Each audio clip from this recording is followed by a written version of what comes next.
Welcome to Precious Math Tutoring Center. Again, we are here with another question where we are asked to solve without using a calculator. All right, so the first part we notice here, we have the square root of 48 plus the square root of 75 divided by the square root of 27. Now, step number one will be to find possible factors of 48, 25, and 27, making sure that we have a perfect square number. Why are we talking about a perfect square? In this case, we have a root, or we call it a square root, and opposite of square root is a square number. So we're going to try to break down 48, which will be 16 times 3. We can possibly also have 2 times 24, but if I have 2 and 24, it's equal to 48, but 2 and 24 are not perfect square numbers. But in this case, we have 16 and 3, where 16 is a square number, so it makes our task easier. Now, the next part will be to break down 75 into a square number, so we can possibly think of 25 times 3. Again, we have 27, which is possibly broken down into 9 times 3. Now, so the next part will be to replace that value.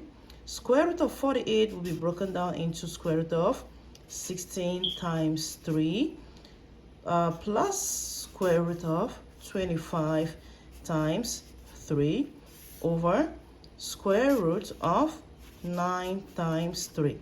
Now, we're going to apply the laws of roots, where we have to split up.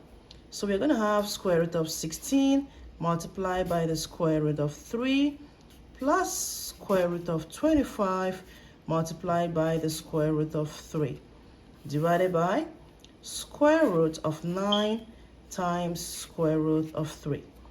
Our next step will be to simplify. So square root of 16 is 4, square root of 25 is 5, square root of 9 is 3. But we notice that they have something in common.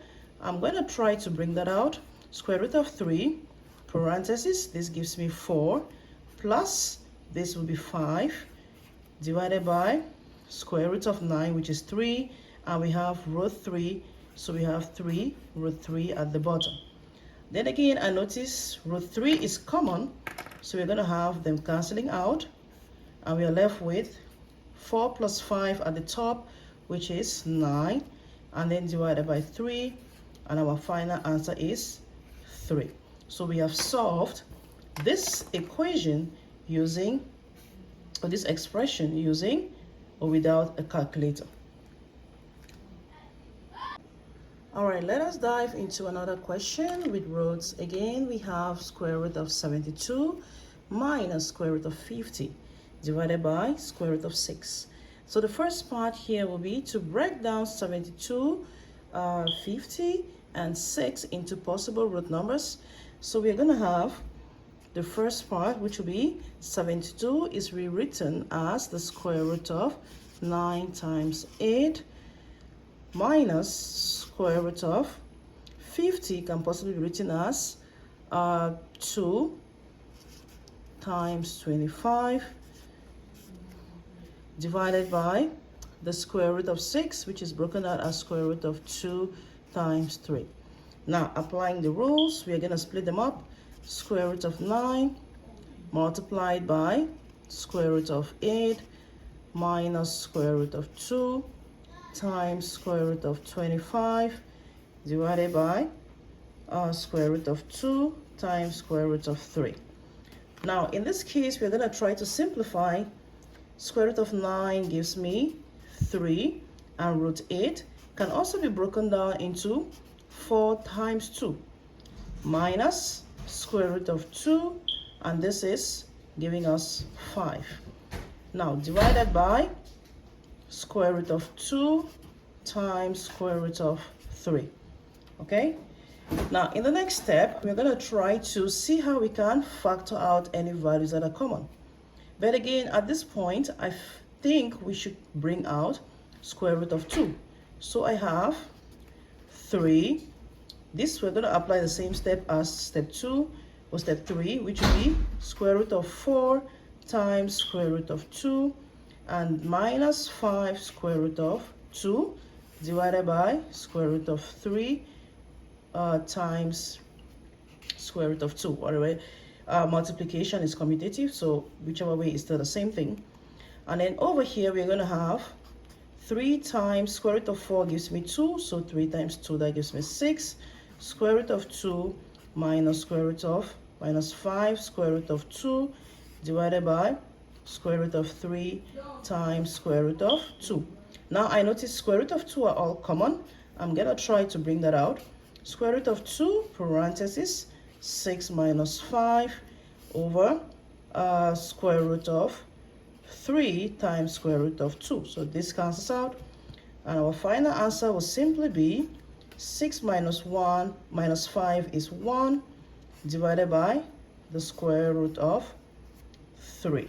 So this, we have solved it, leaving our answer in third form, or you can want to rationalize the denominator, that's still okay, by multiplying the top and bottom by root 3.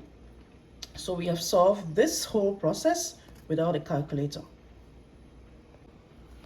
All right, so basically we've done most two simpler questions, and we're gonna move forward with a little bit of challenge.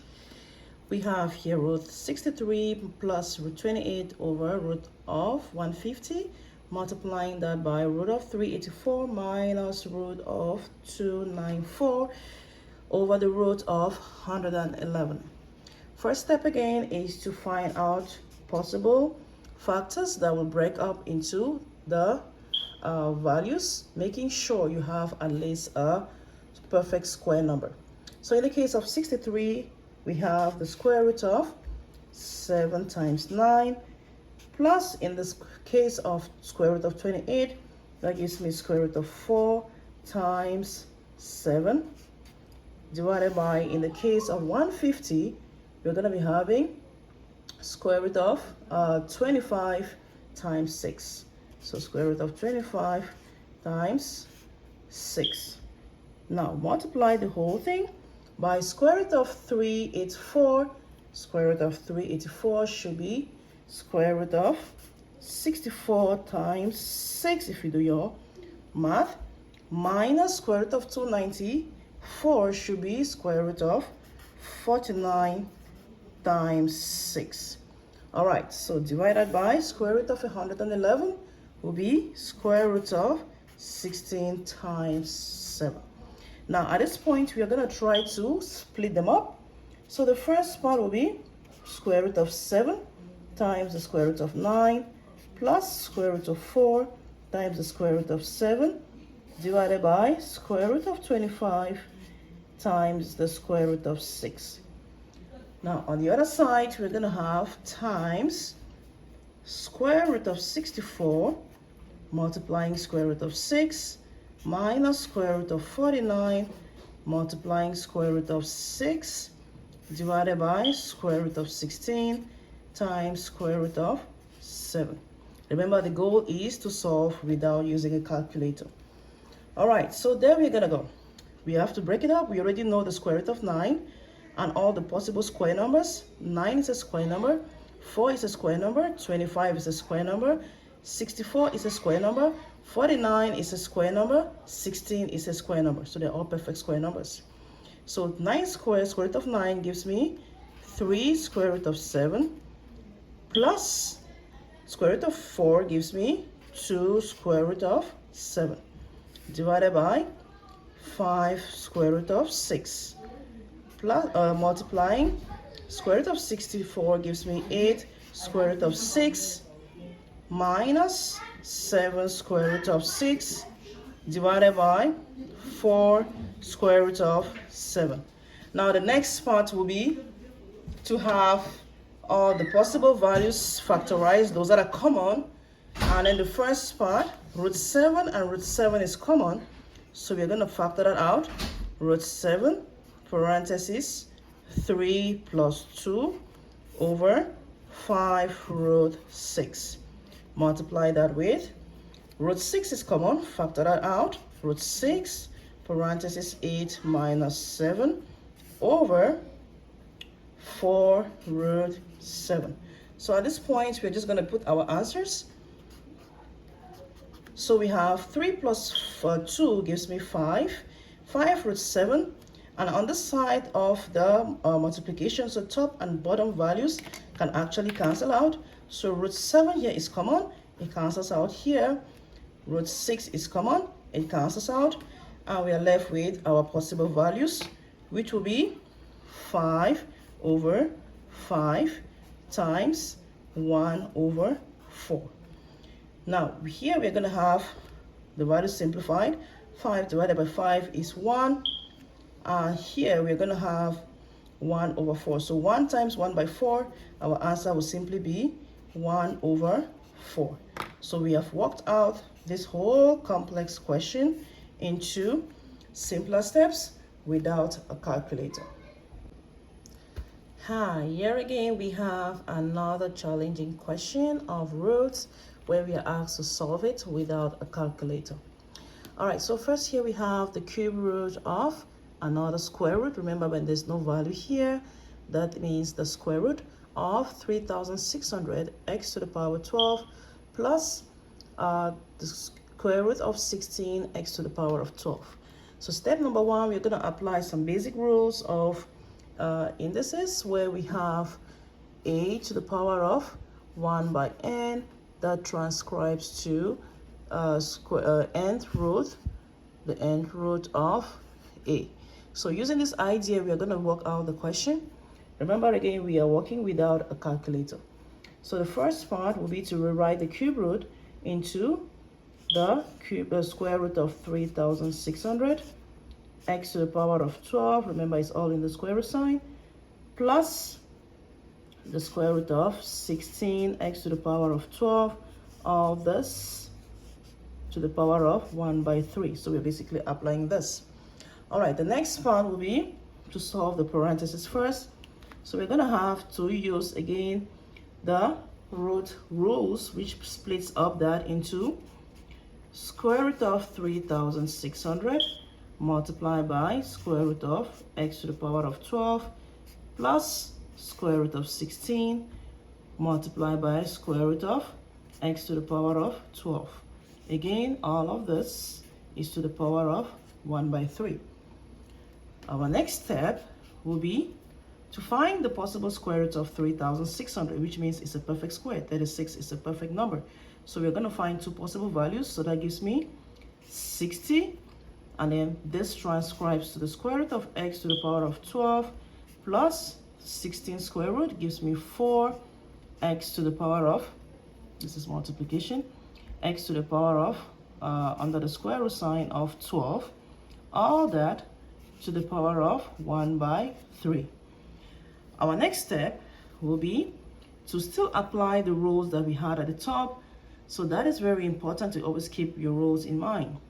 So we have here 60, that will be x to the power of 12 to the power of 1 by 2 plus 4 x to the power of 12 to the power of 1 by 2. We should not forget all of this again to the power of 1 by 3. Our next step will be to simplify this. Remember, when we have two exponents multiplying themselves, we simply multiply the powers. So 12 times 1 by 2 gives me x to the power of 6. So that will be 60 x to the power of 6 plus 4 x to the power of 6. Again, all of this applies to the power of 1/3. But we have these two terms are common, so they can add themselves. So we are going to be having 64 x to the power of 6, all that to the power of 1 by 3. Going back to the rules, where we have two values, we can distribute the exponents. So this will basically give me 64 to the power of 1 by 3 times x to the power of 6 to the power of 1 by 3. Now, this simply implies if we apply this rule here, we're going to be finding the cube root of 64. And the cube root of 64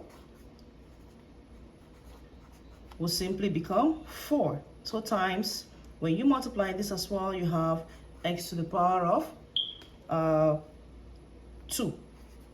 So we have here, cube root of 64 is 4. X to the power of 6 times 1 by 3, that will give me x to the power of 2. So we have solved the question again without a calculator, simplifying to its simplest term. Thank you for watching, and do well to subscribe, like, and share your video, and see you in the next question.